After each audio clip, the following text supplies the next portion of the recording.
আসসালামু আলাইকুম ভিউয়ার্স, আশা রাখছি সবাই খুব ভালো রয়েছেন। তো বন্ধুরা, আপনারা দেখছেন আমাদের প্রাইভেসি টেক ইউটিউব চ্যানেল, আর আমি সোহাগ আছি আপনাদের সাথে।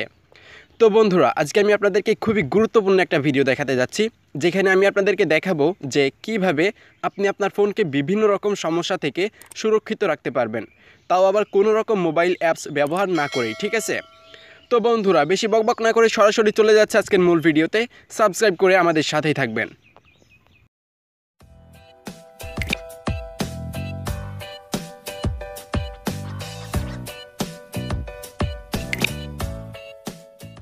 তো ওয়েলকাম ব্যাক। তো বন্ধুরা, চলে আসলাম আমরা আজকের মূল টপিকসে, এবং এখন আমি আপনাদেরকে দেখাবো যে কিভাবে আপনি আপনার ফোনকে সঠিকভাবে সুরক্ষিত রাখতে পারবেন। ঠিক আছে? তো মূল ভিডিও শুরু করার আগে আপনাদের কাছে কিছু প্রশ্ন রাখতে চাই, মন দিয়ে শুনবেন। আচ্ছা, আপনি কি জানেন আপনার ফোনটার অতিরিক্ত হ্যাং করার কারণ কি? আপনি কি জানেন আপনার ফোনটা অতিরিক্ত গরম হয়ে যায় কেন? আচ্ছা, আপনি কি এটা জানেন আপনার ফোনে কোনো রিস্কি অ্যাপস আছে কি না, যেখান থেকে আপনার ফোনের বড় কোনো ক্ষতি হতে পারে? তো বন্ধুরা, এসব কথা না হয় বাদই দিলাম, আপনি কি জানেন আপনার ফোন থেকে আপনার অজান্তে কোনো ডাটা বা ফাইল চুরি হয়ে যাওয়ার সম্ভাবনা আছে কি না? আপনি কি এটা জানেন আপনার হাতের ফোনটা সুরক্ষিত আছে কি না?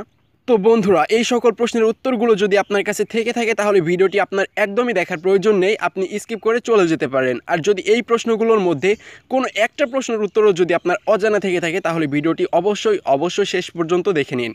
আশা করি অবশ্যই উপকৃত হবেন, এবং এখান থেকে আপনি সবগুলো উত্তরই কালেক্ট করতে পারবেন। তো বন্ধুরা, এখন আমি আপনাদেরকে সরাসরি দেখিয়ে দিব যে আপনি কিভাবে আপনার ফোনটা সুরক্ষিত রাখতে পারবেন, বা এই সকল প্রশ্নেরগুলো উত্তর আপনি কোথায় পাবেন। ঠিক আছে? তো বন্ধুরা, আপনি যদি এই সকল প্রশ্নগুলোর উত্তর পেতে চান, বা আপনার ফোনটা সুরক্ষিত আছে কিনা দেখতে চান, বা আপনি আপনার ফোনটা সুরক্ষিত রাখতে চান, সেক্ষেত্রে সবার ফোনেই দেখবেন প্লে স্টোর অ্যাপসটা আছে। প্লে স্টোর অ্যাপসটা কিন্তু সবার ফোনেই থাকে। আপনি জাস্ট চলে আসবেন আপনার প্লে স্টোর অ্যাপসে। ঠিক আছে? তো আপনারা দেখতে পাচ্ছেন যে আমার প্লে স্টোর কিন্তু এখানে রয়েছে। আমি জাস্ট এখান থেকে প্লে স্টোরের উপর ক্লিক করে দিচ্ছি। ঠিক আছে? তো বন্ধুরা, আপনিও আপনার ফোনের প্লে স্টোর যেখানে আছে সেখানে, মানে আপনার প্লে স্টোর অ্যাপসে চলে আসবেন। ঠিক আছে? তো বন্ধুরা, প্লে স্টোরটা ওপেন হয়ে যাওয়ার পর আপনি এইখানে একটা অপশন কিন্তু দেখতে পারবেন, 3 ডট লাইন একটা আছে। আপনি জাস্ট এই 3 ডট লাইনের উপর একটা ক্লিক করে দেবেন। ঠিক আছে? তো বন্ধুরা, আমি জাস্ট এখানে ক্লিক করে দিচ্ছি। আপনাকে কিন্তু আপনার ফোনটা সুরক্ষিত আছে কিনা, বা আপনি যদি সুরক্ষিত রাখতে চান, তাহলে কিন্তু অবশ্যই এই স্টেপে আসতে হবে। ঠিক আছে? তো বন্ধুরা, এখানে আসার পর আপনি কিন্তু এখানে একটা অপশন পাবেন, এই যে দেখুন, মাই অ্যাপস অ্যান্ড গেমস। ঠিক আছে? তো অনেকের এটা মাই অ্যাপস অ্যান্ড ডিভাইস নামেও থাকতে পারে। আপনি জাস্ট এই অপশনটাতে ক্লিক করে দিন। তো আমি এখানে ক্লিক করে দিচ্ছি। তো বন্ধুরা, আপনারা এই অপশনটাতে আসার পর এখানে কিন্তু একটা অপশন পাবেন, এই যে দেখুন প্রথমে। ঠিক আছে? এখানে দেখুন নো প্রবলেমস ফাউন্ড, মানে আমার ফোনে তেমন কোনো সমস্যা নেই। ঠিক আছে? তো আপনি এই অপশনটা পেয়ে যাবার পর আপনি এই অপশনটা কিন্তু পেয়ে যাবেন। এখন আপনি জাস্ট এই অপশনের উপরে একটা ক্লিক করে দেবেন। ঠিক আছে? তো আমি এখানে জাস্ট একটা ক্লিক করে দিচ্ছি। সো বন্ধুরা, আপনি ওইখানে ক্লিক করে দেওয়ার পর কিন্তু এইরকম একটা পেজ পেয়ে যাবেন, বা এইরকম একটা অপশন পেয়ে যাবেন। ঠিক আছে? তো এখান থেকে যদি আমরা একটু স্ক্রল ডাউন করি, তাহলে এখানে একটা জিনিস লেখা আছে, আপনি একটু খেয়াল করে দেখুন, যে Play Protect regularly checks your apps and device for harmful behaviour. ঠিক আছে? এখানে আরও লেখা আছে যে you will be notified of any security risk found. ঠিক আছে?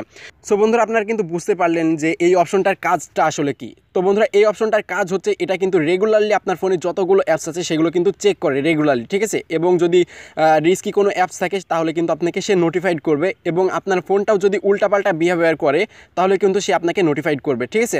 তো এর জন্য আপনাকে ছোট্ট একটা কাজ করতে হবে। আপনি এই অপশনটাতে চলে আসার পর কিন্তু এখানে একটা অপশন পাবেন যে স্ক্যান। ঠিক আছে?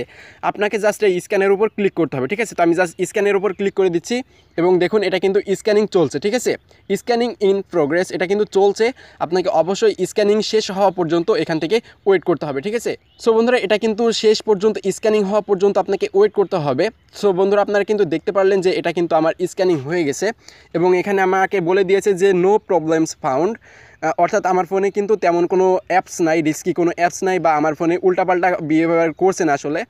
তো বন্ধুরা, আপনি এই অপশনটাতে চলে আসার পর স্ক্যানিং করার পর আসলে যদি আপনার ফোনে কোনো সমস্যা থেকে থাকে, তাহলে আপনি এইখানে কিন্তু একটা অপশন পাবেন যে 1 সিকিউরিটি নোটিফিকেশান, 2 সিকিউরিটি নোটিফিকেশান, বা 3 সিকিউরিটি নোটিফিকেশান, এভাবে কিন্তু নোটিফিকেশান তারা আপনাকে সাজেস্ট করবে। ঠিক আছে? তো আপনার ফোনে যদি এমন কোনো সমস্যা থেকে থাকে, তাহলে কিন্তু আপনি এই অপশনটা থেকে স্ক্যানিং করলেই সেই প্রবলেমটা আপনার ধরা পড়ে যাবে, বা কোনো রিস্কি যদি অ্যাপস আপনার ফোনের মধ্যে থাকে, তাহলেও কিন্তু সেটা এখানে অবশ্যই ধরা পড়ে যাবে। ঠিক আছে? এবং ধরা পড়ে যাবার পর আপনি যেই অ্যাপসগুলোতে আসলে সমস্যা দেখবেন সেই অ্যাপসগুলো আপনার ফোন থেকে আনইনস্টল করে দিবেন, তাহলে কিন্তু আপনার ফোনটা সম্পূর্ণ সুরক্ষিত হয়ে গেল। ঠিক আছে?